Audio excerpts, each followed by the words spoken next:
ਤੁਹਾਡੇ ਦਿਲ ਦੀਆਂ ਭਾਵਨਾਵਾਂ ਦੀ ਤਰਜਮਾਨੀ ਕਰਦਾ ਤੁਹਾਡੇ ਲਈ ਤੁਹਾਡਾ ਆਪਣਾ ਕਲੇਰ ਅੰਮ੍ਰਿਤ ਚੈਨਲ। ਡਾਕਟਰ ਸਰਬਜੀਤ ਕੌਰ ਸੋਹਲ ਪੰਜਾਬੀ ਸਾਹਿਤ ਦੀ ਉਹ ਕਹਾਣੀਕਾਰ ਹੈ ਜਿਸ ਨੇ ਇਸਤਰੀ ਦੇ ਕਤਲ ਹੁੰਦੇ ਜਜ਼ਬਾਤਾਂ ਦੀ ਅਤੇ ਅਦਿੱਖ ਮਾਨਸਿਕ ਪੀੜਾ ਦੀ ਗੱਲ ਕਰਕੇ ਪਿਤਰੀ ਕਹਾਣੀ ਨੂੰ ਨਵੀਂ ਦਿੱਖ ਦਿੱਤੀ ਹੈ। ਕਲੇਰ ਅੰਮ੍ਰਿਤ ਚੈਨਲ ਉਹਨਾਂ ਦੀ ਬਹੁਚਰਚਿਤ ਕਹਾਣੀ ਜਾਨ ਦਾ ਖੌਅ ਪੇਸ਼ ਕਰਨ ਦਾ ਮਾਣ ਹਾਸਲ ਕਰ ਰਿਹਾ ਹੈ। ਕੱਚ ਦੇ ਸੁਪਨਿਆਂ ਨੂੰ ਬਚਾਉਣ ਜਿੰਨੀ ਘਾਲਣਾ ਸੀ ਇਸ ਗ੍ਰਹਿਸਤੀ ਨੂੰ ਸੰਭਾਲਣਾ, ਕਿਰਚਾਂ ਚੁਭਣ ਦਾ ਡਰ, ਸੁਪਨੇ ਤਿੜਕਣ ਦਾ ਖਦਸ਼ਾ ਸ਼ਾਹ ਰਗ ਨੂੰ ਨਪੀੜੀ ਰੱਖਦਾ। ਬੇਵਕਤ ਬੇਵਜ੍ਹਾ ਦੀਆਂ ਤਿਕੜਮਬਾਜ਼ੀਆਂ ਪੱਬਾਂ ਭਾਰ ਹੀ ਤੋਰੀ ਰੱਖਦੀਆਂ। ਖਾਸ ਕਰ ਜਦੋਂ ਦਾ ਇਹ ਚੰਦਰਾ ਲਾਕਡਾਊਨ ਲੱਗਿਆ, ਮੇਰੇ ਭਾ ਦੀ ਤਾਂ ਮੁਸੀਬਤ ਹੀ ਬਣੀ ਹੋਈ ਸੀ। ਕੰਮ ਸੀ ਕਿ ਇੰਨਾ ਵੱਧ ਗਿਆ, ਬੇਗਾਨਿਆਂ ਤੋਂ ਤਾਂ ਡਰ ਲੱਗਣਾ ਹੀ ਸੀ। ਆਪਣੇ ਹੱਥ ਵੀ ਪਰਾਏ ਲੱਗਣ ਲੱਗ ਪਏ, ਹੱਥ ਹੀ ਜਿਵੇਂ ਅਛੂਤ ਹੋ ਗਏ ਹੋਣ। ਆਪਣੀ ਗੋਦੀ ਵਿੱਚ ਰੱਖਣ ਤੋਂ, ਆਪਣੇ ਮੂੰਹ ਨੂੰ ਛੂਹਣ ਤੋਂ, ਵਾਲਾਂ ਦੀ ਬਿਖਰੀ ਲਿਟ ਨੂੰ ਯਥਾ ਸਥਾਨ ਟਿਕਾਉਣ ਤੋਂ ਵੀ ਡਰ ਹੀ ਲੱਗਦਾ, ਜਿਵੇਂ ਕਿਤੇ ਦੁਆਲਾ ਹੀ ਭ੍ਰਿਸ਼ਟ ਗਿਆ ਹੋਵੇ। ਦੁਆਲੇ ਦੀ ਹਵਾ ਮਾਸਕ ਥਾਣੀ ਲੰਘਦੀ ਵੀ ਜ਼ਰਾ ਸੀਮ ਯੁਕਤ ਲੱਗਦੀ। ਹਰ ਥਾਂ ਕਰੋਨਾ ਹੀ ਕਰੋਨਾ। ਸਬਜ਼ੀਆਂ, ਦੁੱਧ, ਆਲੂ, ਪਿਆਜ਼ ਸਭ ਧੋ ਹੱਥ ਕਮਲੇ ਹੋ ਜਾਂਦੇ। ਹਜੇ ਤਾਂ ਮੈਂ ਕਈ ਇੰਤਜ਼ਾਮ ਕਰ ਲਏ ਹੋਏ ਨੇ। ਬਾਹਰੋਂ ਲਿਆਂਦੀ ਚੀਜ਼ ਪਹਿਲਾਂ ਬਾਹਰ ਮੇਜ਼ 'ਤੇ ਧੁੱਪੇ ਰੱਖਣਾ ਅਤੇ ਫਿਰ ਉਸ ਤੋਂ ਬਾਅਦ ਸੈਨੀਟਾਈਜ਼ ਕਰਕੇ ਹੀ ਰਸੋਈ ਤੱਕ ਲਿਆਉਣਾ। ਕੰਮ ਵੀ ਕਿੰਨੇ ਵੱਧ ਗਏ ਨੇ। ਇਕੱਲੀ ਜਾਨ, ਬਿਮਾਰ ਸੱਸ ਜੋ ਪਿਛਲੇ 2 ਸਾਲਾਂ ਤੋਂ ਮੰਜੇ ਨਾਲ ਹੀ ਜੁੜੀ ਹੋਈ ਏ, ਅਤੇ ਇਹ ਮੇਰੇ ਪਤੀ ਦੇਵ। ਇਹਨਾਂ ਦੀ ਕੀ ਗੱਲ ਦੱਸਾਂ। ਇਸ ਚੰਦਰੇ ਲਾਕਡਾਊਨ ਨੇ ਤਾਂ ਮੇਰੇ ਲਈ ਆਫਤ ਹੀ ਲੈ ਆਂਦੀ। ਇਹ ਮੇਰੇ ਮਾਲਕ ਤੇ ਮੈਂ ਇਹਨਾਂ ਦੀ ਗੁਲਾਮ, ਹਰ ਵੇਲੇ ਦੀਆਂ ਫਰਮਾਇਸ਼ਾਂ ਅਜਮਾਇਸ਼ਾਂ ਲਈ ਤਿਆਰ ਬਰ ਤਿਆਰ। ਕਮਾਲ ਦਾ ਰਿਸ਼ਤਾ ਬਣਾਇਆ ਰੱਬ ਨੇ ਵੀ ਪਤੀ ਪਤਨੀ, ਪਿਆਰ ਨਫ਼ਰਤ, ਰਾਜਾ ਰਿਹਾ, ਕਰੋਨਾ ਕੀ ਆਇਆ, ਸਭ ਘਰਾਂ ਵਿੱਚ ਬੰਦ ਤੇ ਵੱਧ ਗਏ ਔਰਤਾਂ ਦੇ ਕੰਮ। ਕਮਲ, ਚਾਹ ਬਣੀ ਨਹੀਂ ਅਜੇ? ਕੀ ਕਰਦੀ ਰਹਿੰਦੀ ਹੈ ਤੂੰ ਸਾਰਾ ਦਿਨ? ਕੋਈ ਕੰਮ ਸਮੇਂ ਸਿਰ ਨਹੀਂ ਹੁੰਦਾ। ਆਹ ਕਿੰਨਾ ਖਲਾਰਾ ਪਾ ਰੱਖਿਆ ਤੂੰ, ਸਫਾਈ ਵੀ ਨਹੀਂ ਹੁੰਦੀ। ਬੀਜੀ ਕਦੋਂ ਦੀ ਆਵਾਜ਼ਾਂ ਮਾਰਦੀ ਪਈ ਏ, ਕੰਨਾਂ 'ਚ ਰੂੰ ਪਾਇਆ, ਸੁਣਦਾ ਨਹੀਂ ਤੈਨੂੰ?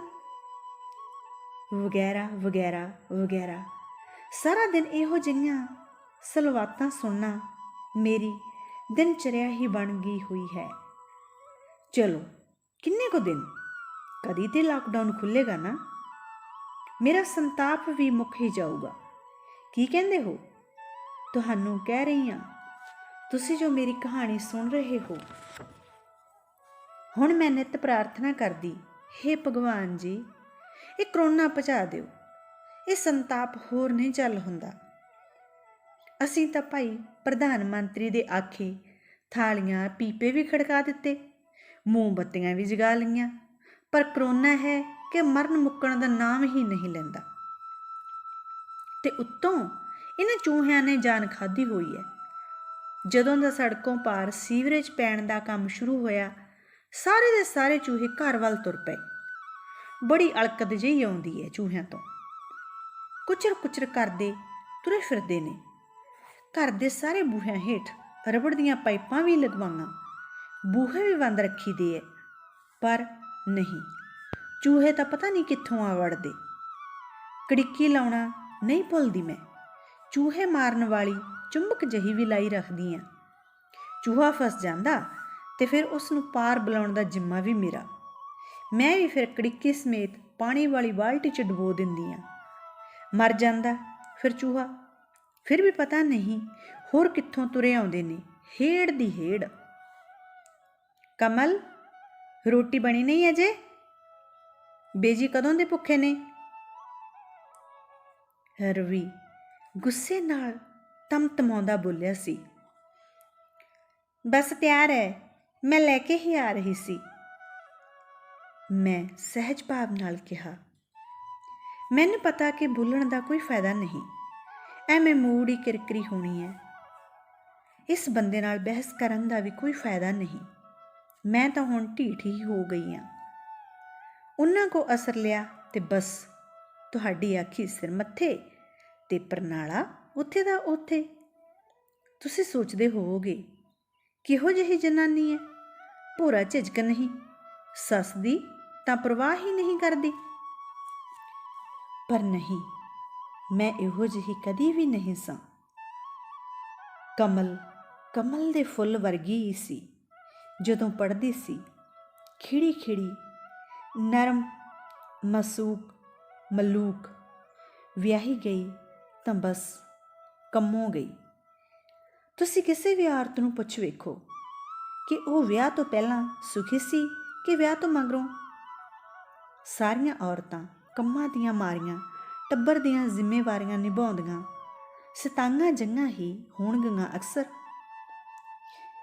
ਬੀਜੀ ਫਫੇ ਕੁੱਟਣੀ ਜਿਹੀ ਬਥੇਰਾ ਸਤਾਇਆ ਇਸਨੇ ਵੀ ਮੈਨੂੰ। ਆਖੇ ਪੋਤਾ ਚਾਹੀਦਾ, ਪੋਤਾ ਹੀ ਹੋਵੇ। ਤੇ ਹੁਣ ਬੁੜੀ ਮੰਜੇ ਤੇ ਅਧਰੰਗ ਜੋ ਹੋਇਆ। ਮੈਂ ਤਾਂ ਫਿਰ ਵੀ ਦਵਾਈ ਦਿੰਦੀ, ਰੋਟੀ ਪਾਣੀ ਖਵਾਉਂਦੀ, ਨਵਾਉਂਦੀ ਧਵਾਉਂਦੀ, ਸਾਰਾ ਦਿਨ ਊਰੀ ਵਾਂਗੂ ਘੁੰਮਦੀ ਰਹਿੰਦੀ ਹਾਂ। ਆਪਣਾ ਆਪ ਤਾਂ ਬਸ ਉਦੋਂ ਹੀ ਮਹਿਸੂਸ ਹੁੰਦਾ ਜਦੋਂ ਰਵੀ ਦਫ਼ਤਰ ਚਲਾ ਜਾਂਦਾ। ਰਵੀ ਅਤੇ ਹਾਲਾਤਾਂ ਨਾਲ ਸਮਝੌਤਾ ਕਰਦਿਆਂ ਹੁਣ ਮੈਂ ਵੀ ਜੀਣਾ ਸਿੱਖ ਲਿਆ ਹੋਇਆ ਸੀ। ਰਵੀ ਨੂੰ ਦਫ਼ਤਰ ਤੋਰਨ ਤੋਂ ਬਾਅਦ ਮੈਂ ਆਪਣੇ ਲਈ ਵਧੀਆ ਜਿਹਾ ਸੈਂਡਵਿਚ ਬਣਾਉਂਦੀ, ਵੱਡਾ ਸਾਰਾ ਕੌਫੀ ਦਾ ਮੱਗ ਲੈ ਪੁਰਾਣੇ ਹਿੰਦੀ ਫਿਲਮੀ ਗੀਤ ਲਾ ਲੈਂਦੀ, ਮਜ਼ੇ ਨਾਲ ਬ੍ਰੇਕਫਾਸਟ ਕਰਦੀ।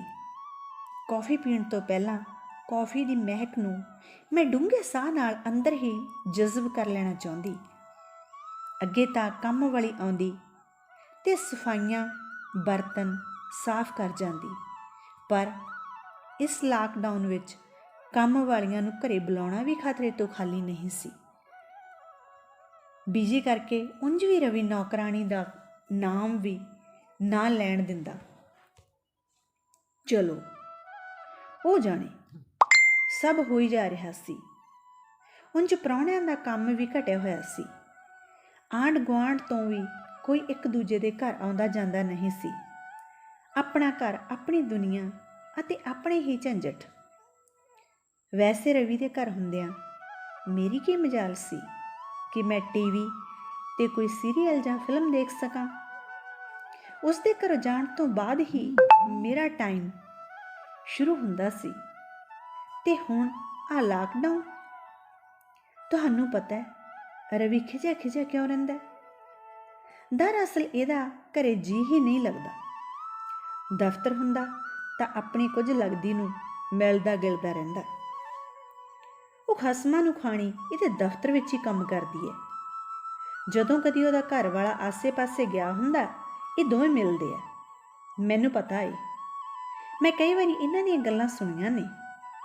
ਫੋਨ 'ਤੇ ਹੁੰਦੀ ਘੁਸਰ ਮੁਸਰ ਵੀ, ਪਰ ਮੈਨੂੰ ਵੇਖ ਕੇ ਰਵੀ ਨੇ ਗੱਲ ਹੋਰ ਪਾਸੇ ਪਾ ਲੈਣੀ।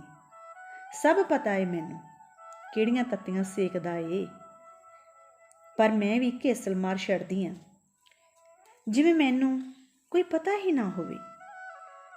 ਅਣਜਾਣ ਜਿਹੀ ਬਣ ਮੈਂ ਕੰਮ ਵਿੱਚ ਮਸਤ ਹੋਣ ਦਾ ਵਿਖਾਵਾ ਕਰਦੀ ਰਹਿੰਦੀ ਹਾਂ। ਆਹ ਜਦੋਂ ਦਾ ਲਾਕਡਾਊਨ ਲੱਗਿਆ, ਦੋਵੇਂ ਤੜਫਦੇ ਰਹਿੰਦੇ, ਇੱਕ ਦੂਜੇ ਨੂੰ ਮਿਲ ਜੂ ਨਹੀਂ ਸਕਦੇ। ਹੱਡਾਂ ਦਾ ਸੇਕ ਸਿਰ ਨੂੰ ਚੜ੍ਹਨ ਲੱਗਦਾ ਤਾਂ ਘਰ ਵਿੱਚ ਹੁੰਦਿਆਂ ਇਹ ਸਾਰਾ ਦਿਨ ਸੜਿਆ ਬਲਿਆ ਹੀ ਰਹਿੰਦਾ। ਖਸਮਾਂ ਨੂੰ ਖਾਵੇ, ਮੈਨੂੰ ਕੀ, ਮੈਂ ਤਾਂ ਮਸਤ ਰਹਿਣਾ ਸਿੱਖ ਲਿਆ ਹੋਇਆ। ਭਿੱਜੀ ਕੰਬਲੀ ਲਾ ਦਿੱਤੀ ਏ, ਵਿੱਚ ਦਰਿਆ ਦੇ ਪਾ ਦਿੱਤੀ ਏ। ਮੈਂ ਤਾਂ ਆਪਣਾ ਵੱਖਰਾ ਹੀ ਸੰਸਾਰ ਸਿਰਜਿਆ ਹੋਇਆ। ਘਰ ਦੀ ਛੱਤ 'ਤੇ ਪਏ ਗਮਲਿਆਂ ਨੂੰ ਪਾਣੀ ਲਾਉਂਦੀ, ਕੱਪੜੇ ਧੁੱਪੇ ਪਾਉਂਦੀ, ਮੈਂ ਗੀਤ ਗੁਣਗੁਣਾ ਲਿਆ ਕਰਦੀ ਹਾਂ। ਜਿਉਂਦੇ ਰਹਿਣ ਲਈ ਆਡਾ ਲਾਉਣ ਨਾਲੋਂ ਆਪਣੇ ਆਪ ਨੂੰ ਬਦਲ ਲੈਣਾ ਹੀ ਚੰਗਾ ਹੁੰਦਾ ਹੈ। ਦਰਿਆ ਦੇ ਵਹਾਅ ਦੇ ਉਲਟ ਵਹਿਣ ਨਾਲ ਤਕਲੀਫ ਵਿੱਚ ਵਾਧਾ ਹੀ ਹੁੰਦਾ ਹੈ। ਇਸ ਲਈ ਆਪਣੇ ਆਪ ਨੂੰ ਲਹਿਰਾਂ ਦੇ ਹਵਾਲੇ ਕਰ ਸਹਿਜ ਭਾਅ ਵਹਿਣ ਨਾਲ ਜਿਉਣਾ ਕੁਝ ਸੌਖਾ ਹੋ ਜਾਂਦਾ ਹੈ। ਤੇ ਮੈਂ ਇੰਝ ਹੀ ਵਿਚਰਨਾ ਸਿੱਖ ਲਿਆ ਸੀ। ਥੋੜ੍ਹੇ ਕੀਤਿਆਂ ਮੈਂ ਰਵੀ ਮੂਹਰੇ ਆਪਣਾ ਇਹ ਰੂਪ ਕਦੀ ਪ੍ਰਗਟ ਨਾ ਹੋਣ ਦਿੰਦੀ। ਉਹਦੇ ਸਾਹਮਣੇ ਤਾਂ ਮੈਂ ਬੀਜੀ ਦਾ ਵੀ ਬਹੁਤ ਧਿਆਨ ਰੱਖਦੀ, ਪਰ ਉਂਝ ਮੈਂ ਵੀ ਕਿਹੜਾ ਘੱਟ ਸਾਂ। ਦਵਾਈ ਦੇਣ ਲੱਗਿਆਂ ਮੈਂ ਉਹਨਾਂ ਨੂੰ ਨੀਂਦ ਦੀ ਗੋਲੀ ਵੀ ਖਵਾ ਦਿੰਦੀ। ਬੁੜੀ ਸੁੱਤੀ ਰਹਿੰਦੀ ਚੁੱਪਚਾਪ, ਨਹੀਂ ਤਾਂ ਹਾਕਾਂ ਹੀ ਮਾਰੀ ਜਾਂਦੀ। ਪਰ ਹੁਣ ਹਾਲਾਤ ਕੁਝ ਹੋਰ ਸਨ। ਹੁਣ ਰਵੀ ਸਾਰਾ ਦਿਨ ਘਰ ਹੀ ਰਹਿੰਦਾ ਸੀ। ਮੈਥੋਂ ਮੇਰੀ ਸਪੇਸ ਵੀ ਖੋਈ ਜਾ ਰਹੀ ਸੀ। ਚੁੱਪਚਾਪ ਬਰਦਾਸ਼ਤ ਕਰਨ ਤੋਂ ਇਲਾਵਾ ਮੇਰੇ ਕੋਲ ਹੋਰ ਕੋਈ ਚਾਰਾ ਵੀ ਤਾਂ ਨਹੀਂ ਸੀ। ਚਲੋ, ਕੁਝ ਦਿਨਾਂ ਦੀ ਗੱਲ ਹੈ। ਕਰੋਨਾ ਨੇ ਕਿਹੜਾ ਸਾਰੀ ਉਮਰ ਬੈਠੇ ਰਹਿਣਾ। ਵਿਚਾਰੇ ਰਵੀ ਦੀ ਹਾਲਤ ਵੇਖਣ ਵਾਲੀ ਸੀ। ਮੈਨੂੰ ਹਾਸਾ ਵੀ ਬੜਾ ਆਉਂਦਾ ਜਦੋਂ ਉਹ ਲੁਕ ਛਿਪ ਕੇ ਇੱਕ ਦੂਜੇ ਨੂੰ ਫੋਨ ਕਰਦੇ। ਉਹਦਾ ਘਰ ਵਾਲਾ ਵੀ ਤਾਂ ਹੁਣ ਘਰ ਹੀ ਹੁੰਦਾ ਹੋਣਾ। ਵਿਚਾਰੇ ਲੈਲਾ ਮਜਨੂੰ। ਹੋਰ ਲਓ ਸਵਾਦ। ਮੈਂ ਮਨ ਹੀ ਮਨ ਖੁਸ਼ ਹੋ ਰਹੀ ਹੁੰਦੀ। ਕੀ ਤੁਸੀਂ ਕਦੀ ਹਵਾ ਨਾਲ ਗੱਲਾਂ ਕੀਤੀਆਂ ਨੇ? ਜਦੋਂ ਉਹ ਸਰਸਰਾਉਂਦੀ ਹੋਈ ਤੁਹਾਡੇ ਕੰਨ ਵਿੱਚ ਕੁਝ ਕਹਿ ਰਹੀ ਹੁੰਦੀ। ਤੁਹਾਨੂੰ ਕਦੀ ਸੂਰਜ ਵਿਚਾਲੇ ਸੇਕ ਦਾ ਪਿਆਰ ਮਹਿਸੂਸ ਹੋਇਆ? ਪੌਦਿਆਂ ਨੂੰ ਪਾਣੀ ਪਾਉਣ ਵੇਲੇ ਉਹਨਾਂ ਦੀ ਖੁਸ਼ੀ ਦਾ ਇਜ਼ਹਾਰ? ਮੇਰੇ ਕੋਲ ਤਾਂ ਅਜਿਹਾ ਖਜ਼ਾਨਾ ਹੈ। ਰਸੋਈ ਦੀ ਬਾਹਰਲੀ ਗੈਲਰੀ ਵਿੱਚ ਬੈਠ ਮੈਂ ਇਸੇ ਅਹਿਸਾਸ ਤੋਂ ਆਕਸੀਜਨ ਲੈਂਦੀ ਰਹੀ ਹਾਂ। ਘਰ 'ਚ ਚੂਹੇ ਬੜੇ ਵੱਧ ਗਏ ਨੇ, ਹਰਲ ਹਰਲ ਕਰਦੇ ਫਿਰਦੇ। ਰਸੋਈ, ਕਮਰੇ, ਹਰ ਪਾਸੇ। ਕਦੀ ਕਦੀ ਤਾਂ ਮੈਨੂੰ ਸੁੱਤੀ ਪਈ ਨੂੰ ਇਉਂ ਲੱਗਦਾ ਜਿਵੇਂ ਚੂਹਾ ਜਾਲੀ ਵਾਲਾ ਦਰਵਾਜ਼ਾ ਕੁਤਰ ਕੇ ਅੰਦਰ ਆ ਜਾਵੇਗਾ।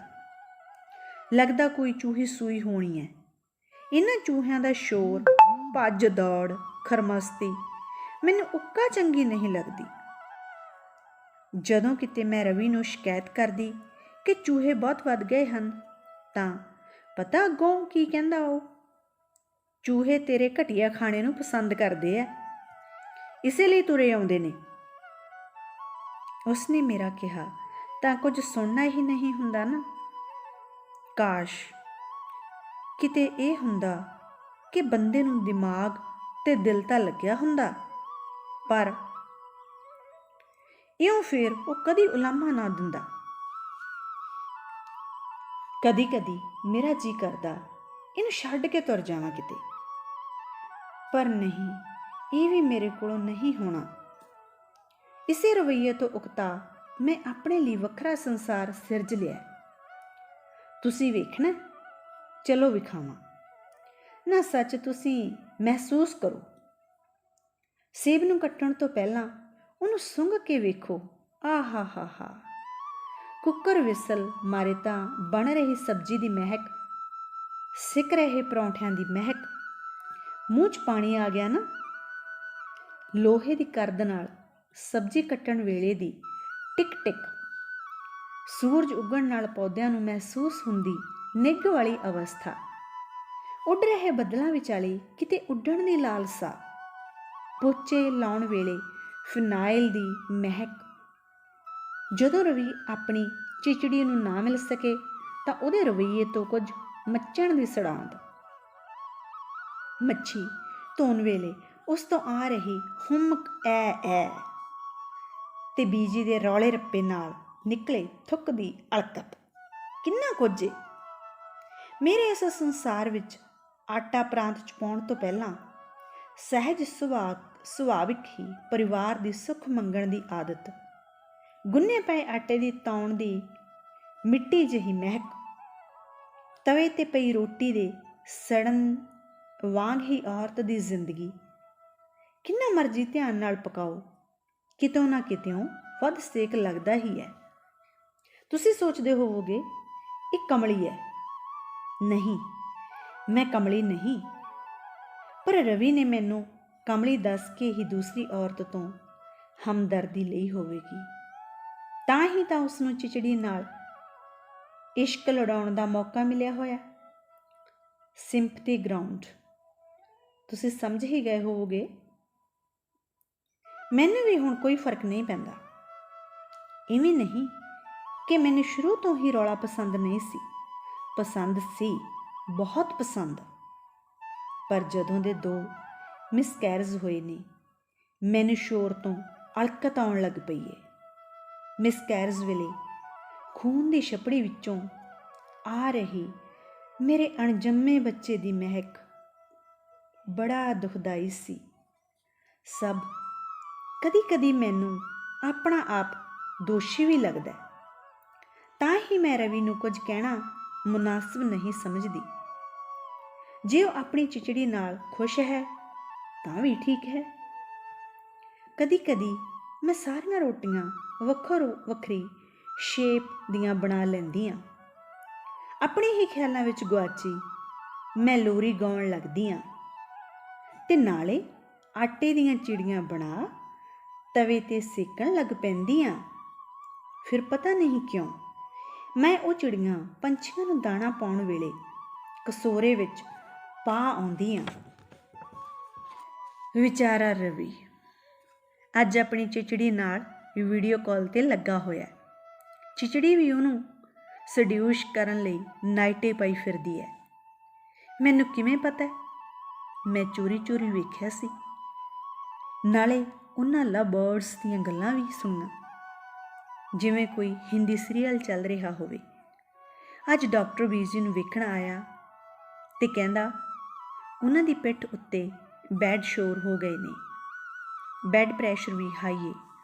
ਡਾਕਟਰ ਨੇ ਬਲੱਡ ਥਿਨਰ ਵਾਲੀ ਗੋਲੀ ਦੇਣ ਦੀ ਹਦਾਇਤ ਕੀਤੀ ਏ। ਮਾਂ ਪੁੱਤ ਦਾ ਪਿਆਰ ਵੀ ਅਜੀਬ ਹੁੰਦਾ ਹੈ, ਗੱਲੀ ਬਾਤੀਂ ਵਾਲਾ। ਸੇਵਾ ਸਾਫ ਸਫਾਈ ਤਾਂ ਨੂੰਹ ਦਾ ਹੀ ਫਰਜ਼ ਹੈ। ਬੀਜੀ ਦੇ ਕਮਰੇ ਵਿੱਚੋਂ ਵੀ ਅਜੀਬ ਹੁਮਕ ਆਉਂਦੀ ਏ, ਦਵਾਈਆਂ ਦੀ, ਬੈੱਡ ਸੋਰ ਦੀ ਚਿਪਚਿਪੀ ਬਦਬੂ ਘਿਨਾਉਣੀ ਜਿਹੀ।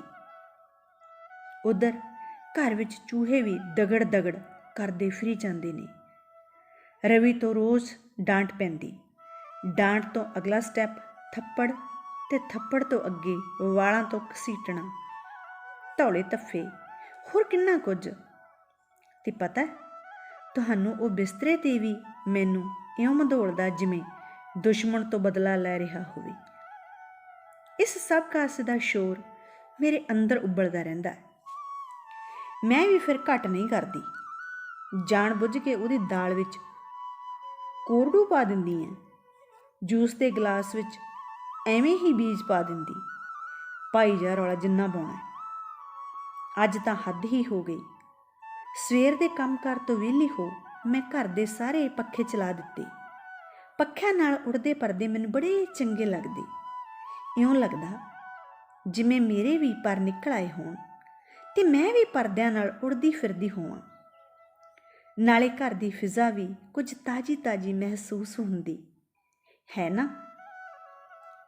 ਟੀਵੀ 'ਤੇ ਉੱਚੀ ਆਵਾਜ਼ ਵਿੱਚ ਮਿਊਜ਼ਿਕ ਲਾ ਕੇ ਅਜੇ ਮੈਂ ਕੌਫੀ ਦਾ ਪਹਿਲਾ ਘੁੱਟ ਹੀ ਭਰਿਆ ਸੀ ਕਿ ਬੀਜੀ ਦੇ ਕਮਰੇ ਵਿੱਚੋਂ ਧੜੰਮ ਦੀ ਆਵਾਜ਼ ਆਈ। ਕੌਫੀ ਮੁਕਾ ਕੇ ਜਦੋਂ ਮੈਂ ਬੀਜੀ ਦੇ ਕਮਰੇ ਵੱਲ ਗਈ ਤਾਂ ਬੀਜੀ ਬੈੱਡ ਤੋਂ ਹੇਠਾਂ ਫਰਸ਼ 'ਤੇ ਡਿੱਗੇ ਪਏ ਸਨ। ਉਹਨਾਂ ਦੇ ਸਿਰ ਵਿੱਚੋਂ ਖੂਨ ਵਹਿ ਰਿਹਾ ਸੀ। ਮੈਂ ਵੀ ਕੀ ਕਰਦੀ, ਬਸ ਰਵੀ ਦੇ ਆਉਣ ਤੱਕ ਕਹਾਣੀ ਖਤਮ ਹੋ ਚੁੱਕੀ ਸੀ। ਕੀ ਫਰਕ ਪੈਂਦਾ, ਵਿਚਾਰੀ ਦੀ ਜੂਨ ਛੁੱਟੀ, ਖਲਾਸੀ ਹੋ ਗਈ। ਮੈਂ ਤਾਂ ਕੁਝ ਵੀ ਨਹੀਂ ਕੀਤਾ, ਨਾ ਹੀ ਮੈਂ ਦੋਸ਼ੀ ਸਾਂ। ਮੈਨੂੰ ਕੀ ਪਤਾ ਸੀ ਕਿ ਬਲੱਡ ਥਿਨਰ ਵਾਲੀ ਗੋਲੀ ਦਿਨ ਵਿੱਚ 1 ਵਾਰ ਦੇਣੀ ਸੀ। ਮੈਥੋਂ ਗਲਤੀ ਨਾਲ ਦਿਨ ਵਿੱਚ 2 ਵਾਰ ਦਿੱਤੀ ਗਈ। ਭੁਲੇਖਾ ਤਾਂ ਕਿਸੇ ਨੂੰ ਵੀ ਪੈ ਸਕਦਾ ਹੈ। ਬੀਜੀ ਦਾ ਖੂਨ ਜ਼ਿਆਦਾ ਪਤਲਾ ਹੋਣ ਕਾਰਨ ਵਗਣੋਂ ਰੁਕ ਹੀ ਨਹੀਂ ਸੀ ਰਿਹਾ। ਖੂਨ ਦੇ ਜ਼ਿਆਦਾ ਵਹਿਣ ਕਾਰਨ ਘੋਗਾ ਚਿੱਤ। ਫਿਰ ਮੇਰੀ ਹਾਲਤ, ਓਹੋ, ਰਵੀ ਦੀ ਕੁੱਟ ਤੇ ਮੇਰਾ ਸੁੱਜਿਆ ਪਿਆ ਸਾਰਾ ਸਰੀਰ। ਕਈ ਦਿਨ ਲੱਗੇ ਮੈਨੂੰ ਠੀਕ ਹੋਣ ਲਈ, ਪਰ ਉਹ ਖੂਨ ਦਾ ਛੱਪੜ ਜਿਸ ਵਿੱਚ ਬੀਜੀ ਪਏ ਸਨ ਅਤੇ ਉਹ ਖੂਨ ਜੋ ਮੇਰੇ ਮਿਸਕੈਰੇਜ ਵੇਲੇ ਵਗਿਆ ਸੀ, ਉਸ ਦੀ ਤਾਸੀਰ, ਕੀ ਫਰਕ ਸੀ ਦੋਵਾਂ ਵਿੱਚ? ਪਤਾ ਨਹੀਂ। ਮੈਨੂੰ ਤਾਂ ਹੁਣ ਯਾਦ ਨਹੀਂ ਹੈ। ਤੁਸੀਂ ਦੱਸ ਸਕਦੇ ਹੋ ਤਾਂ ਦੱਸ ਦਿਓ। ਅੱਜ ਟੈਰਸ 'ਤੇ ਪੌਦਿਆਂ ਨੂੰ ਪਾਣੀ ਪਾਉਣ ਗਈ ਤਾਂ ਉਹਨਾਂ ਦੀ ਨਰਮ ਮੁਲਾਇਮ ਛੋਹ ਨਾਲ ਉਹ ਅਣਜੰਮੇ ਬੱਚੇ ਫਿਰ ਯਾਦ ਆ ਗਏ। ਉਹਨਾਂ ਦੇ ਕੁਲੇ ਕੁਲੇ ਹੱਥਾਂ ਦੀ ਛੋਹ ਵੀ ਇੰਨੀ ਹੀ ਮੁਲਾਇਮ ਹੋਣੀ ਸੀ। ਘਰ ਵਿੱਚ ਬੱਚੇ ਦੀ ਹੋਂਦ, ਬੇਬੀ ਸੋਪ, ਬੇਬੀ ਆਇਲ ਕਿੰਨੀ ਰਸ ਭਿੰਨੀ ਹੁੰਦੀ ਹੈ, ਮਦਹੋਸ਼ ਕਰਨ ਵਾਲੀ। ਇਸ ਅਣਹੋਂਦ ਕਾਰਨ ਹੀ ਸ਼ਾਇਦ ਮੈਥੋਂ ਰੌਲਾ ਬਰਦਾਸ਼ਤ ਨਹੀਂ ਹੁੰਦਾ। ਪਰ ਇਹ ਚੂਹੇ ਕੁੱਤਰ ਕੁੱਤਰ ਕੁੱਤਰ, ਕੀ ਚਾਹੀਦਾ ਇਹਨਾਂ ਨੂੰ? ਮੇਰਾ ਘਰ ਇਹ ਕਿਉਂ ਨਹੀਂ ਛੱਡਦੇ? ਖਸਮਾਂ ਨੂੰ ਖਾਣੇ, ਜੀਣਾ ਹਰਾਮ ਕਰ ਰੱਖਿਆ। ਕਿੰਨੀ ਵਾਰ ਆਟੇ ਦੀਆਂ ਗੋਲੀਆਂ ਵਿੱਚ ਚੂਹੇ ਮਾਰਨ ਵਾਲੀ ਦਵਾਈ ਮਿਲਾ ਕੇ ਪਾ ਚੁੱਕੀ ਹਾਂ। ਇੱਕ ਅੱਧਾ ਮਰਦਾ, ਪਰ ਫਿਰ ਵੀ ਕੋਈ ਨਾ ਕੋਈ ਚੂਹਾ ਦਿਸ ਹੀ ਜਾਂਦਾ। ਕਦੀ ਕਦੀ ਤਾਂ ਮੈਨੂੰ ਲੱਗਦਾ ਕਿ ਨਿਰਾ ਮੇਰਾ ਵਹਿਮ ਆ, ਪਰ ਦੂਜੇ ਪਲ ਹੀ ਇਹ ਵਹਿਮ ਨਿਰਮੂਲ ਹੋ ਜਾਂਦਾ। ਇੱਧਰ ਆਓ ਚੂਹਿਓ, ਅੱਜ ਤੁਹਾਡੇ ਲਈ ਪੱਕਾ ਮੈਦਾ ਬਣਾਉਣੀ ਆ। ਕੱਚਾ ਮੈਦਾ ਤੁਹਾਨੂੰ ਪਸੰਦ ਨਹੀਂ ਨਾ? ਉਂਝ ਵੀ ਤੁਸੀਂ ਕੁੱਤਰ ਕੁੱਤਰ ਲਾ ਛੱਡਣੀ ਹੈ, ਕਦੀ ਕੱਪੜੇ, ਕਦੀ ਕਾਗਜ਼, ਕਦੀ ਲੱਕੜੀ। ਓਫ, ਮੇਰੀ ਤੋਬਾ, ਪਰੇਸ਼ਾਨ ਹੋ ਗਈ ਹਾਂ ਮੈਂ ਤੁਹਾਡੇ ਤੋਂ। ਚਲੋ ਫਿਰ ਅੱਜ ਤੁਹਾਡੇ ਲਈ ਪੈਨਕੇਕਸ ਅਤੇ ਮਫਿਨਸ ਦੀ ਟਰੀਟ ਕਰਦੀ ਹਾਂ। ਚੂਹੇ ਮਾਰ ਦਵਾਈ ਵਾਲੇ ਪੈਨਕੇਕਸ ਅਤੇ ਨਾਲ ਮਫਿਨਸ। ਆਓ ਆਓ, ਹੁਣ ਲੁਕੇ ਕਿਉਂ ਬੈਠੇ ਹੋ? ਆਪਣੀ ਹੀ ਧੁਨ ਵਿੱਚ ਮੈਂ ਚੂਹਿਆਂ ਨਾਲ ਗੱਲਾਂ ਕਰਨ ਲੱਗ ਪੈਂਦੀ ਹਾਂ। ਰਵੀ ਲਈ ਵੀ ਅੱਜ ਵਿਸ਼ੇਸ਼ ਚਿਕਨ ਮਸਾਲਾ ਬਣਾਇਆ ਏ। ਹੁਣੇ ਰੌਲਾ ਪਾ ਦਿਓ, ਡਿਨਰ ਨਹੀਂ ਬਣਿਆ ਅਜੇ। ਛੇਤੀ ਛੇਤੀ ਟਰੇ ਵਿੱਚ ਸੈਲਡ ਅਤੇ ਚਿਕਨ ਸਜਾ ਕੇ ਉਸਨੂੰ ਆਵਾਜ਼ ਮਾਰਦੀ ਹਾਂ, ਰਵੀ ਡਿਨਰ ਰੈਡੀ ਆ। ਦਰਅਸਲ ਰਵੀ ਨੂੰ ਉਚੇਚ ਨਾਲ ਪਰੋਸਿਆ ਖਾਣਾ ਹੀ ਚੰਗਾ ਲੱਗਦਾ। ਡਿਨਰ 'ਤੇ ਪੈਨਕੇਕਸ ਦੀ ਭੱਜ ਦੌੜ ਵਿੱਚ ਮੈਂ ਧੋਤੇ ਕੱਪੜੇ ਛੱਤ ਤੋਂ ਉਤਾਰਨੇ ਹੀ ਭੁੱਲ ਗਈ।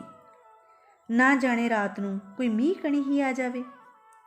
ਮਾਈਕ੍ਰੋਵੇਵ ਵਿੱਚੋਂ ਮਫਿਨਸ ਦੇ ਪੱਕਣ ਦੀ ਖੁਸ਼ਬੂ ਜਿਹੀ ਆ ਰਹੀ ਏ। ਕਿਉਂ ਨਾ ਕੱਪੜੇ ਲਾਹੁਣ ਤੋਂ ਪਹਿਲਾਂ ਇਹਨਾਂ ਨੂੰ ਬਾਹਰ ਕੱਢ ਦਿਆਂ, ਨਹੀਂ ਤਾਂ ਜ਼ਿਆਦਾ ਪੱਕ ਜਾਣਗੇ। ਫਿਰ ਸ਼ਾਇਦ ਚੂਹਿਆਂ ਨੂੰ ਸਵਾਦ ਨਾ ਲੱਗਣ।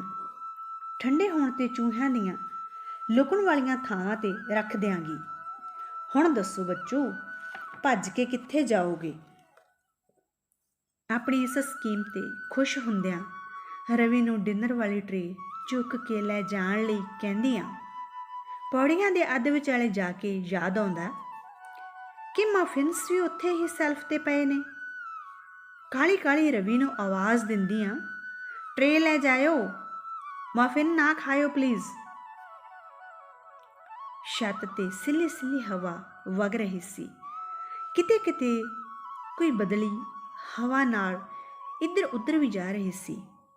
ਤਾਰ 'ਤੇ ਲੱਗੀਆਂ ਚੁੰਡੀਆਂ ਹਵਾ ਦੀ ਤਾਲ 'ਤੇ ਨੱਚ ਰਹੀਆਂ ਹੋਣ ਜਿਵੇਂ। ਕੱਪੜਿਆਂ ਵਿਚਲੀ ਮਹਿਕ ਮਾਣਦਿਆਂ ਮੈਂ ਛੇਤੀ ਛੇਤੀ ਕੱਪੜੇ ਲਾਉਣੇ ਸ਼ੁਰੂ ਕਰ ਦਿੱਤੇ। ਭੁੱਖ ਤਾਂ ਮੈਨੂੰ ਵੀ ਲੱਗੀ ਹੋਈ ਸੀ।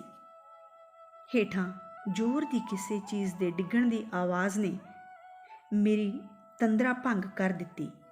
ਮੈਂ ਛੇਤੀ ਛੇਤੀ ਪੌੜੀਆਂ ਉਤਰੀ ਆਉਂਦੀ ਹਾਂ। ਰਵੀ ਚੌਫਾਲ ਫਰਸ਼ 'ਤੇ ਪਿਆ ਸੀ। ਟਰੇ ਵਿੱਚ ਫਰਸ਼ 'ਤੇ ਡਿੱਗ ਕੇ ਟੁੱਟ ਚੁੱਕੀ ਸੀ। ਸਾਰੇ ਦਾ ਸਾਰਾ ਖਾਣਾ ਫਰਸ਼ 'ਤੇ ਡੁੱਲਾ ਪਿਆ ਸੀ। ਰਵੀ ਰਵੀ, ਮੈਂ ਆਵਾਜ਼ਾਂ ਦਿੱਤੀਆਂ, ਹਿਲਾਇਆ ਜੁਲਾਇਆ, ਪਰ ਰਵੀ ਨਾਂ ਦਾ ਭੌਰ ਸ਼ਾਇਦ ਪਿੰਜਰੇ ਵਿੱਚੋਂ ਉੱਡ ਗਿਆ ਹੋਇਆ ਸੀ। ਹੁਣ ਸੋਚਦੀ ਹਾਂ, ਆਖਰ ਹੋਇਆ ਕੀ ਹੋਣਾ? ਚੰਗਾ ਭਲਾ ਛੱਡ ਕੇ ਗਈ ਸਾਂ। ਹੋਵੇ ਨਾ ਹੋਵੇ ਉਸਨੇ ਆਦਤ ਮੂਜਬ ਉਹੀ ਕੀਤਾ ਹੋਣਾ ਜਿਸ ਤੋਂ ਮੈਂ ਉਸਨੂੰ ਹਟਕਿਆ ਸੀ। ਕਦੀ ਕਵਾਰ ਆਦਤਾਂ ਵੀ ਜਾਨ ਦਾ ਖੌਅ ਬਣ ਜਾਂਦੀਆਂ ਨੇ। ਚੂਹੇ ਵੀ ਪਤਾ ਨਹੀਂ ਕਿੱਥੇ ਚਲੇ ਗਏ ਨੇ। ਹੁਣ ਮੈਨੂੰ ਉਹਨਾਂ ਦੀ ਕੁੱਤਰ ਕੁੱਤਰ ਮਹਿਸੂਸ ਨਹੀਂ ਹੁੰਦੀ। ਤੁਸੀਂ ਸੁਣੀ ਡਾਕਟਰ ਸਰਬਜੀਤ ਕੌਰ ਸੋਹਿਲ ਦੀ ਬਹੁਤ ਚਰਚਿਤ ਕਹਾਣੀ ਜਾਨ ਦਾ ਖੌਅ। ਦੋਸਤੋ, ਤੁਹਾਨੂੰ ਇਹ ਕਹਾਣੀ ਕਿਵੇਂ ਲੱਗੀ? ਤੁਹਾਡੇ ਵਡਮੁੱਲੇ ਸੁਝਾਵਾਂ ਦੀ ਮੈਨੂੰ ਅੰਮ੍ਰਿਤਪਾਲ ਕਲੇਰ ਨੂੰ ਉਡੀਕ ਰਹੇਗੀ। ਤੇ ਹੁਣ ਆਪਣੀ ਖਾਦਮ ਨੂੰ ਦਿਓ ਇਜਾਜ਼ਤ। ਸਦਾ ਖੁਸ਼ ਰਹੋ।